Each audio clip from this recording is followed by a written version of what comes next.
నాన్న 17th పుట్టిన వాళ్ళకి జూన్, జూలై, ఆగస్ట్ లైఫ్ పీక్లో ఉంటుంది.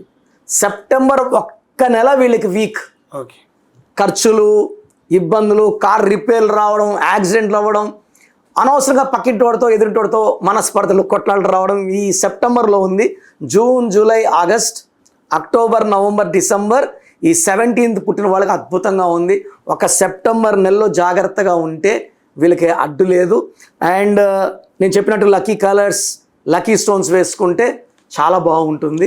సో 17th పుట్టి ఇబ్బంది పడుతున్న వాళ్ళు మిమ్మల్ని ఎలా సంప్రదించాలి సార్? మరి అన్న 17th పుట్టి కూడా ఇబ్బంది పడుతున్నారంటే వాళ్ళ పేరులో 4 letters కానీ 8 letters కానీ 9 letters ఉన్నట్టు. సో ఒకసారి మీ full name, calling name, date of birth నాకు వాట్సాప్ చేస్తే మీ పేరులో అసలు కరెక్షన్ అవసరం ఉందా లేదా. సో నా పర్సనల్ నంబర్ రాసుకోండి, కాల్ చేయకండి, ఓన్లీ వాట్సాప్ చేసి వదిలేయండి.